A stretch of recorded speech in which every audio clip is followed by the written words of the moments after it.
ये आकाशवाणी जयपुर अजमेर है। अब आप रितिका गुप्ता से जोधपुर जिले की चिट्ठी सुनिए। इसके लेखक हैं रामेश्वर बेड़ा। जिले में बीते दिनों मानसून की बारिश के बीच राष्ट्रीय नेताओं के दौरे, वायुसेना का युद्धाभ्यास और विभिन्न सामाजिक, सांस्कृतिक और सरकारी आयोजनों से जुड़ी खबरें खास सुर्खियों में रहीं। प्रधानमंत्री नरेंद्र मोदी बीते दिनों जोधपुर आए। उन्होंने राजस्थान उच्च न्यायालय के प्लेटिनम जुबली समापन समारोह में भाग लिया।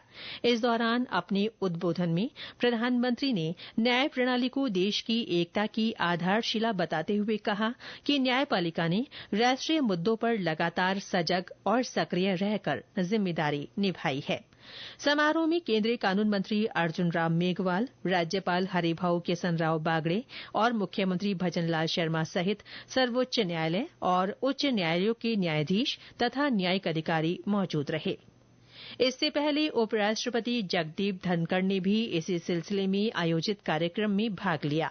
उन्होंने जोधपुर बार काउंसिल के कार्यक्रम में मुख्य अतिथि के तौर पर शामिल होते हुए कहा कि भारतीय न्याय व्यवस्था संविधान की रीढ़ की हड्डी है। उपराष्ट्रपति ने राजस्थान उच्च न्यायालय की प्रशंसा करते हुए इसके इतिहास को याद किया। राज्यपाल हरिभाऊ किसनराव बागड़े पिछले दिनों जोधपुर आए। उन्होंने डीआरडीओ सभागार में विभिन्न विश्वविद्यालयों के कुलपतियों के साथ बैठक की। राज्यपाल ने विद्यार्थियों में कौशल विकास बढ़ाने और नवाचार करने की सलाह दी। मुख्यमंत्री भजनलाल शर्मा भी पिछले दिनों जोधपुर दौरे पर रहे। मुख्यमंत्री ने प्रधानमंत्री के मन की बात कार्यक्रम को पार्टी पदाधिकारियों के साथ सुना। इस दौरान उन्होंने जनप्रतिनिधियों से जिले के विभिन्न मुद्दों पर चर्चा की। केंद्रीय संस्कृति और पर्यटन मंत्री तथा जोधपुर सांसद गजेंद्र सिंह शेखावत ने संसदीय क्षेत्र का दौरा कर अधिकारियों से चर्चा की। इस दौरान उन्होंने कहा कि भारत दुनिया का सबसे बड़ा पर्यटक बाजार बनने की ओर अग्रसर है। उन्होंने जोधपुर सहित राज्य में पर्यटन की असीम संभावनाओं का उल्लेख करते हुए कहा कि यहां की संस्कृति और पर्यटन स्थलों का विशेष महत्व है। जोधपुर में भारत सहित विभिन्न देशों की सेनाओं का संयुक्त युद्धाभ्यास तरंग शक्ति 2024 आयोजित हुआ। इस अभ्यास में भारत के अलावा America, Sri Lanka, Australia, Japan, Singapore और यूएई के वायु सैनिकों ने भाग लिया। इस दौरान इन सेनाओं के एयरफोर्स चीफ भी शामिल हुए। कार्यक्रम में सहभागी देशों के लड़ाकू विमानों ने अपनी युद्ध क्षमता का प्रदर्शन किया। रक्षा मंत्री राजनाथ सिंह ने भी युद्धाभ्यास का अवलोकन किया। इस मौके पर रक्षा मंत्री ने सैनिकों का उत्साह बढ़ाते हुए कहा कि उनके द्वारा ही आज देश सुरक्षित है। इस दौरान रक्षा उपकरणों की प्रदर्शनी भी लगाई गई। इसमें स्वदेशी हथियारों को प्रदर्शित किया गया।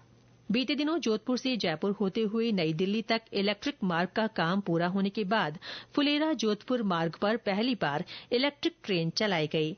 इस मार्ग के विद्युतीकृत होने से जोधपुर से दिल्ली के सफर में आधे घंटे की समय की बचत होगी। जिले के एसएन मेडिकल कॉलेज में सुविधाओं और सेवाओं को लेकर चिकित्सा मंत्री गजेंद्र सिंह खींवसर ने पिछले दिनों उच्च स्तरीय बैठक ली। इस दौरान उन्होंने गांवों और ढाणियों तक स्वास्थ्य सेवाओं को मजबूत बनाने के निर्देश दिए। रामदेवरा में भाद्रपद महीने में आयोजित लक्खी मेले में शामिल होने के लिए जिले से होकर श्रद्धालुओं के जाने का सिलसिला बना रहा। इस दौरान विभिन्न संगठनों और संस्थाओं की ओर से भक्तों की सुविधा के लिए व्यवस्थाएं की गई और भंडारे लगाए गए।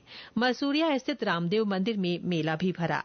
इससे पहले सावन महीने के दौरान जिले भर में धार्मिक आयोजनों की धूम रही।